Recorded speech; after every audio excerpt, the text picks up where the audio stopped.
महासागर न्यूज. मुलांची प्लेग्राऊंड खायची वेळ आली का तुमच्यावरती? काय करतात देवेंद्र फडणवीस?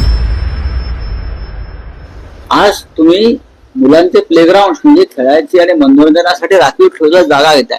म्हणजे आमच्या शिवाजी पार्कला तुम्ही 5 स्टार हॉटेल बांधणार? इकडे एकनाथ शिंदे आणि देवेंद्र फडणवीस पार्टनरशिप मध्ये 5 स्टार हॉटेल बांधणार आहेत.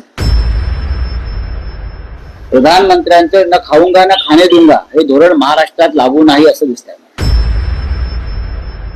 आणि दुसरा अत्यंत महत्वाचा विषय म्हणजे कशा पद्धतीनं अशा उद्योगांसाठी सरकार पायगड आहे.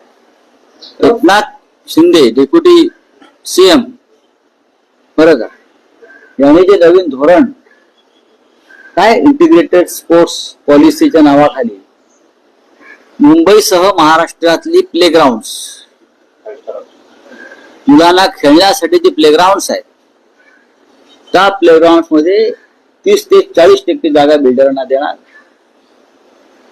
Hotels, 5 star hotels, malls, clubs असे निर्माण करणार आणि मग त्यातून हजारो कोटी रुपये जमा करणार आणि ते परत आमदार खासदार विकत घ्यायला लावणार. मुलांची प्लेग्राऊंड खायची वेळ आली का तुमच्यावरती? काय करतात देवेंद्र फडणवीस? मुलांच्या मैदानावर तुम्ही आता डोळा ठेवताय. काय चाललंय का या राज्यामध्ये? आज तुम्ही मुलांचे प्लेग्राऊंड म्हणजे खेळायची आणि मनोरंजनासाठी राखीव ठेवलेल्या जागा घेताय. म्हणजे आमच्या शिवाजी पार्कला तुम्ही 5 स्टार हॉटेल बांधणार?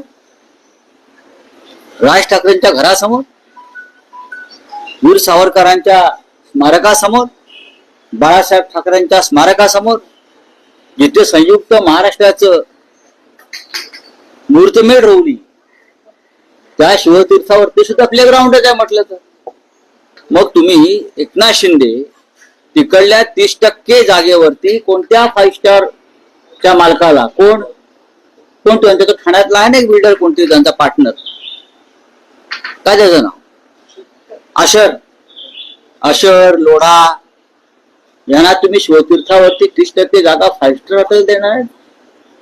आझाद मैदान 5 स्टार हॉटेल बांधणार, परळचं कामगार मैदान, नरे पार्क, जांभुरी मैदान, इकडे एकनाथ शिंदे आणि देवेंद्र फडणवीस पार्टनरशिप मध्ये 5 स्टार हॉटेल बांधणार आहेत.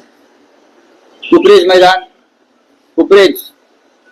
ठाण्याचं सेंट्रल मैदान, गावदेवी मैदान, काय सांगा ना. उद्या वानखेडे स्टेडियम मध्ये सुद्धा जागा जास्त आहे म्हणून 5 स्टार हॉटेल बांधतील हो. त्याच्यामध्ये राज्याच्या मुख्यमंत्र्यांनी भूमिका स्पष्ट केली पाहिजे. नाहीतर या महाराष्ट्रातल्या मुलांना आणि पालकांना मैदान वाचवण्यासाठी तुम्हाला किती खायचं आहे, किती खाणार आहात तुम्ही आणि कुठे घेऊन जाणार आहात तुम्ही? कशा करता चाललंय सगळे? तुम्ही आता मुलांच्या मैदानापर्यंत आलेला प्लेग्राऊंड ही अत्यंत गंभीर गोष्ट आहे. प्रधानमंत्र्यांचं न खाऊंगा ना खाणे दूंगा हे धोरण महाराष्ट्रात लागू नाही असं दिसतंय. देवेंद्र फडणवीस आणि एकनाथ शिंदे हे मिळून खात आहेत हे मला दुर्दैवानं सांगावं असं वाटतंय.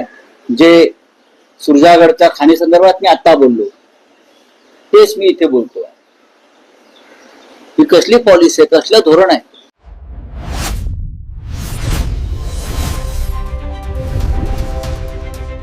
महासागर न्यूज.